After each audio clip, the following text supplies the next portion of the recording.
नमस्कार दोस्तों, मैं राजेश कुमार। आज की क्लासेज में आपका हार्दिक स्वागत है। हम राजस्थान के भूगोल विषय पर चर्चा कर रहे थे और हमने देख लिए थे राजस्थान के सामान्य परिचय के बारे में। कल क्वेश्चन भी करवा दिए थे। आज देखते हैं हम राजस्थान का अक्षांशीय और देशांतरीय विस्तार।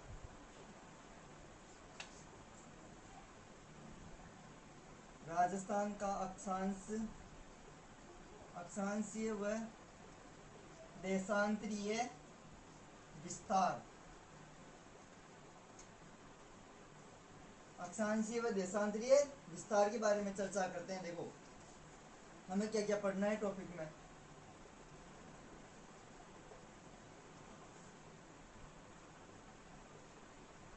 अक्षांश में क्या पढ़ना है और देशांतरों में क्या पढ़ना है।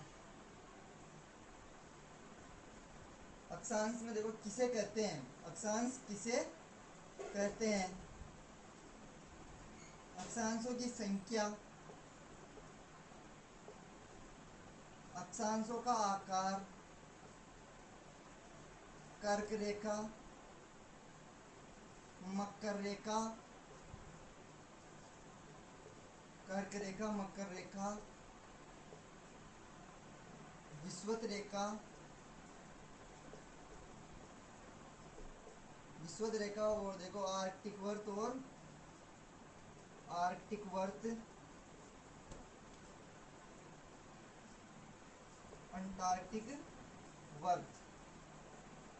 ये हमें अक्षांश में पढ़ना है। देखो किसे कहते हैं, संख्या, आकार, कर्क रेखा, मकर रेखा, विषुवत रेखा, आर्कटिक वर्त और अंटार्कटिक वर्त के बारे में।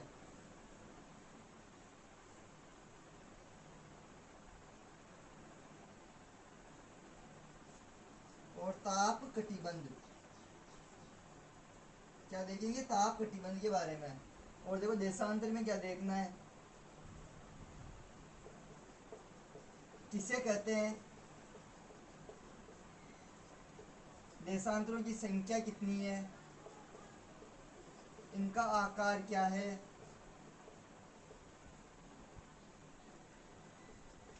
देखो इनके ऊपर चर्चा करेंगे हम आज।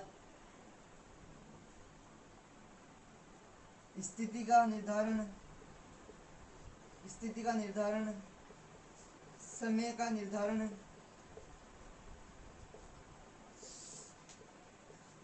प्रमाणिक समय, इन टॉपिकों पे क्या करेंगे हम आज चर्चा करेंगे। देखते हैं, देखिए देशांतरीय विस्तार।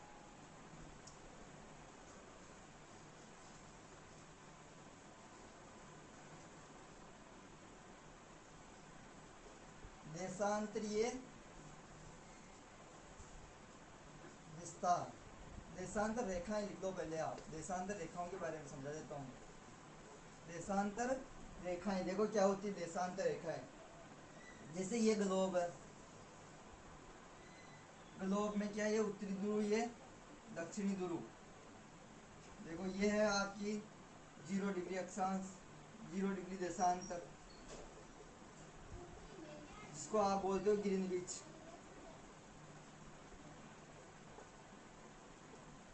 तो देखो ये कैसे बनेगा,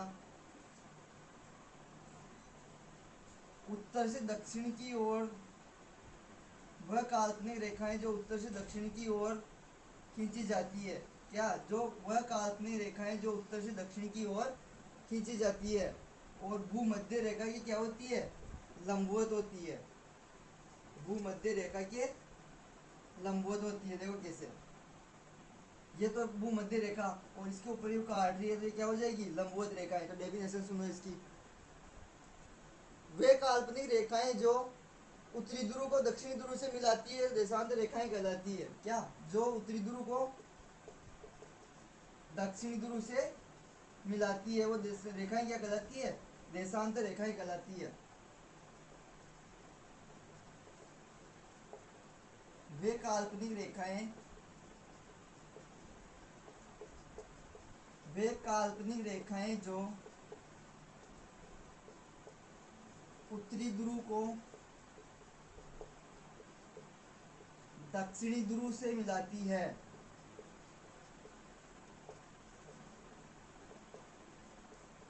देखो वे काल्पनिक रेखाएं जो उत्तरी ध्रुव को दक्षिणी ध्रुव से मिलाती है।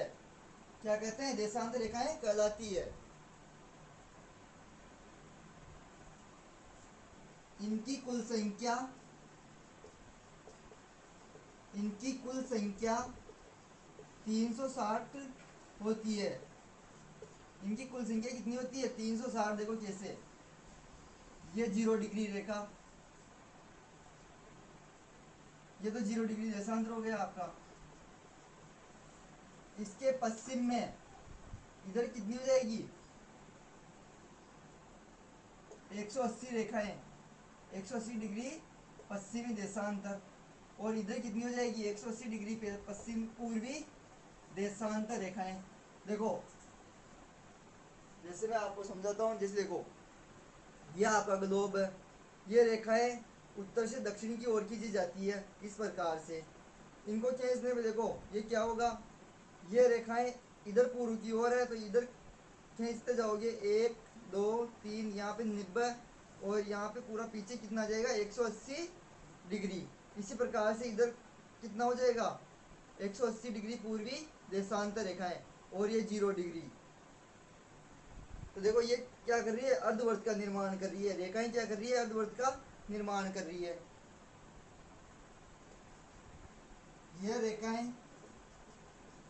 रेखाएं अर्धवर्त का निर्माण करती है, अर्धवर्त का निर्माण करती है। देखो कैसे, जैसे यहाँ से खींचोगे ना आप तो ये यहाँ तक पहुँच जाएगी। ये क्या है? अर्धवर्त का निर्माण करेगी। क्या कहलाएगी? ये देशांतर रेखा कहलाएगी, जो अर्धवर्त का क्या करती है? निर्माण करती है।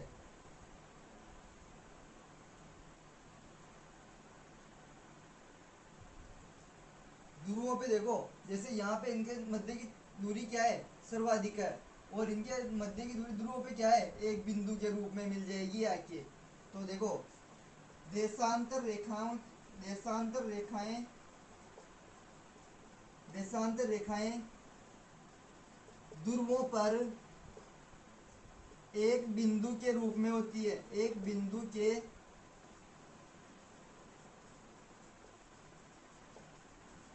होती है, या बिंदुवत होती है, बिंदुवत होती है। देखो कैसे, जैसे आप यहाँ से खींचोगे तो यहाँ पे देखो आके सभी रेखा यहाँ क्या होगी? आके मिल जाएगी। तो ये यहाँ पे क्या हो जाएगा? एक बिंदु के रूप में हो जाएगी। और यहाँ पे देखो भूमध्य रेखा पे इनकी क्या होती है? दूरी सर्वाधिक होती है।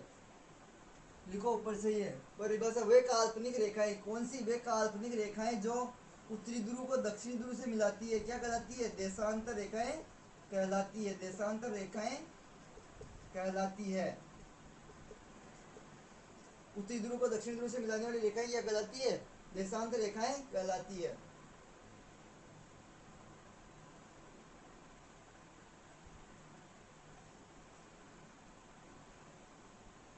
पॉइंट टू पॉइंट लिखने से देखो, देशांतर रेखाओं की लंबाई देशांतर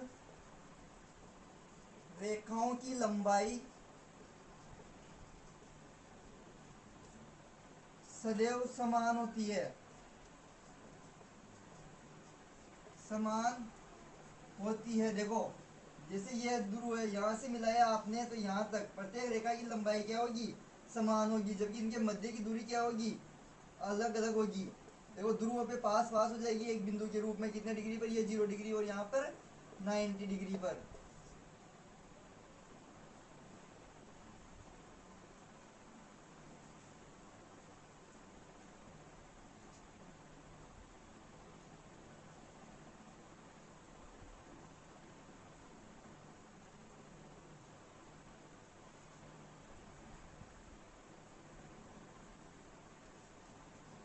जीरो डिग्री 0 डिग्री देशांतर के पूर्व में एक पूर्व में विपरीत दिशा में पूर्व विपरीत दिशा में 180 डिग्री पूर्वी देशांतर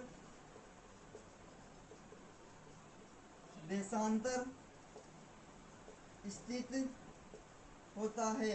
देखो क्योंकि यहाँ से स्टार्ट करोगे ना आप तो 180 डिग्री आप घूम के वापस जाओगे पीछे तक, तो पूर्वी देशांतर क्या हो जाएगा, पीछे तक जाके 180 डिग्री पूर्वी देशांतर हो जाएगा, स्थित होता है। इसी प्रकार 0 डिग्री पश्चिम देशांतर के मध्य 0 डिग्री पश्चिमी देशांतर के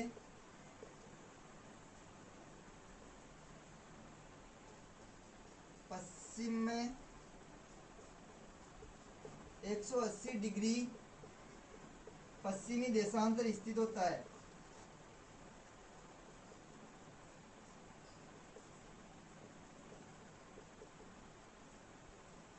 देखो जैसे ये इधर से जाके भी मिलेगी 180 डिग्री पश्चिमी और इधर जाके भी पीछे जाके मिल जाएगी, तो ये दोनों क्या है, रेखाएं, एक ही रेखाएं हैं। इनको क्या कहा जाता है, दोनों 180 डिग्री देशांतर रेखा को क्या कहा जाता है, 180 डिग्री देशांतर रेखा को 180 डिग्री पूर्वी व पश्चिमी देशांतर रेखा को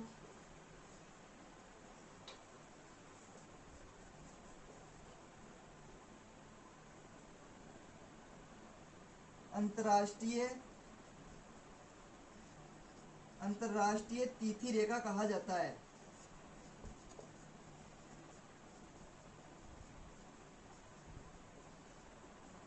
देखो अंतरराष्ट्रीय तिथि रेखा किसे कहा जाता है, 180 डिग्री पूर्वी देशांतर या 180 डिग्री पश्चिमी देशांतर रेखा को ही क्या कहा जाता है, अंतरराष्ट्रीय तिथि रेखा कहा जाता है, जो दोनों एक ही होती है, 180 डिग्री पूर्वी देशांतर और 180 डिग्री पश्चिमी देशांतर।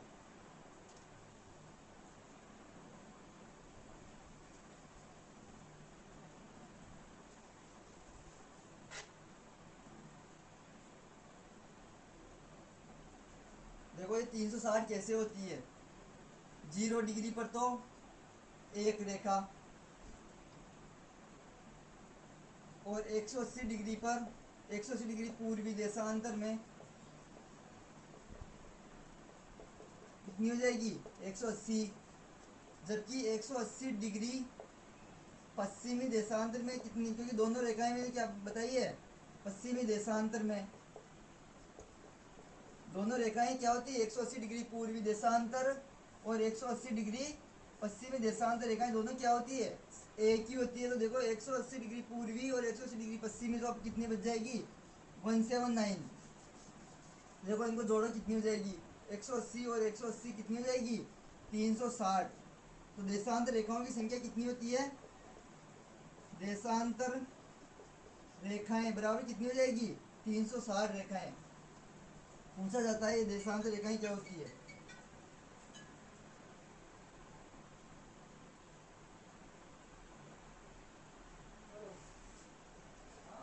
180 डिग्री देशांतर रेखा को 180 डिग्री देशांतर रेखा को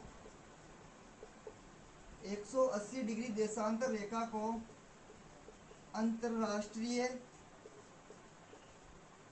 तिथि रेखा कहा जाता है। क्या कहा जाता है, अंतरराष्ट्रीय तिथि रेखा कहा जाता है। पूछा जाता है अंतरराष्ट्रीय तिथि रेखा किसे कहा जाता है, 180 डिग्री देशांतर रेखा को या तो 180 डिग्री पूर्वी देशांतर होगा या पश्चिमी देशांतर होगा। तो क्या कहा जाता है, 180 डिग्री पूर्वी देशांतर या 180 डिग्री पश्चिमी देशांतर रेखा को ही क्या कहा जाएगा, अंतरराष्ट्रीय तिथि रेखा कहा जाएगा।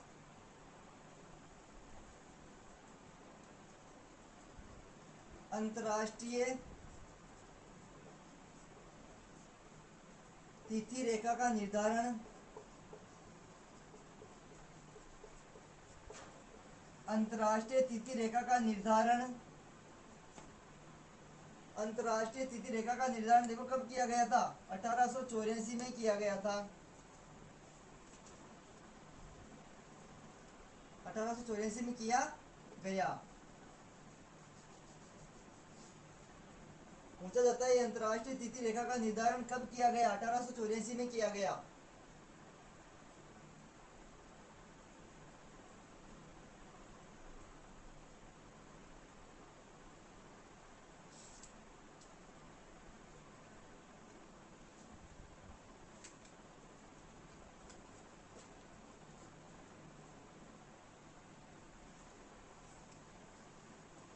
अंतर्राष्ट्रीय तिथि रेखा का निर्धारण 1884 में किया गया। देखो अंतर्राष्ट्रीय तिथि रेखा के बारे में,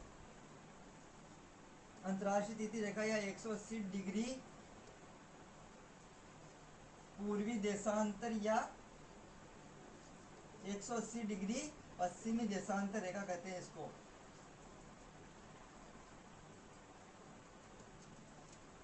देखो इसके बारे में, इसका निर्धारण मैंने बता दिया कब किया गया था, 1884 को किया गया था। पूछा जाता है ये।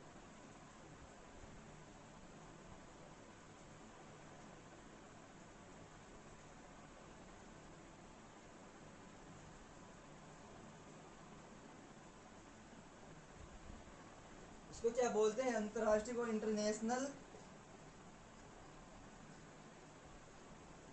International date time.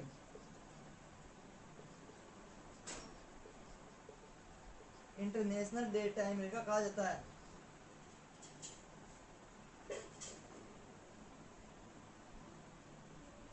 अंतरराष्ट्रीय तिथि रेखा देखो कहां से गुजरती है, अंतरराष्ट्रीय तिथि रेखा, अंतरराष्ट्रीय तिथि रेखा अंतरराष्ट्रीय तिथि रेखा बेरिंग जल संधि से होकर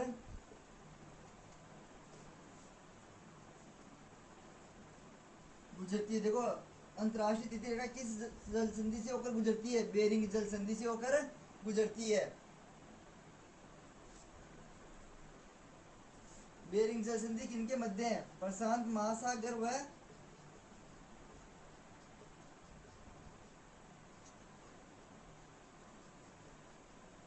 आर्कटिक महासागर के मध्य।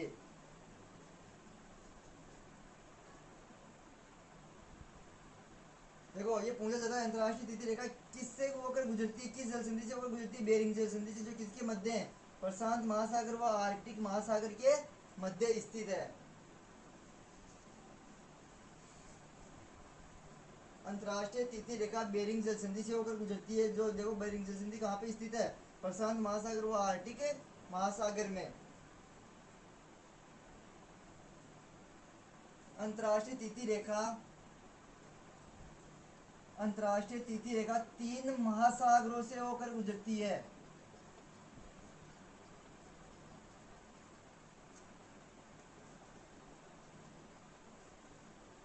देखो अंतरराष्ट्रीय तिथि रेखा कितने महासागरों से होकर गुजरती है, 3 महासागरों से होकर गुजरती है।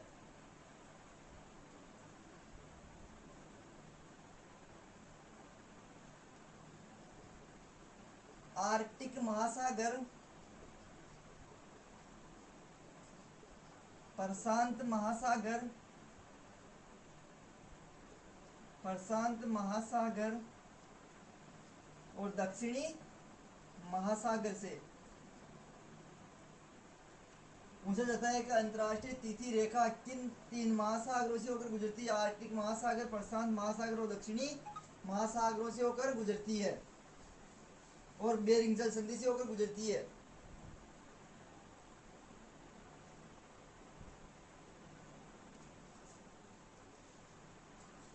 अंतरराष्ट्रीय तिथि रेखा को, अंतरराष्ट्रीय तिथि रेखा को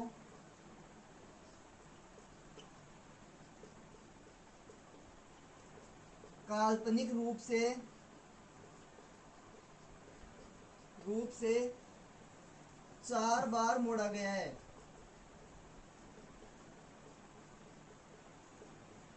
ये पूछा जाता है, बहुत इंपॉर्टेंट क्वेश्चन है। अंतरराष्ट्रीय तिथि रेखा को काल्पनिक रूप से कितनी बार मोड़ा गया है, 4 बार मोड़ा गया है। किस प्रकार से, देखो इस प्रकार से, क्योंकि यहाँ पे क्या आ गया, मान लो द्वीप आ गए थे, द्वीप आने के कारण अगर मान लो द्वीपों के मध्य से निकलता तो इधर तो अलग समय और इधर अलग समय होता है। इस कारण से इनको क्या किया गया है, अंतरराष्ट्रीय तिथि रेखा को कितनी बार मोड़ा गया है, 4 बार मोड़ा गया है।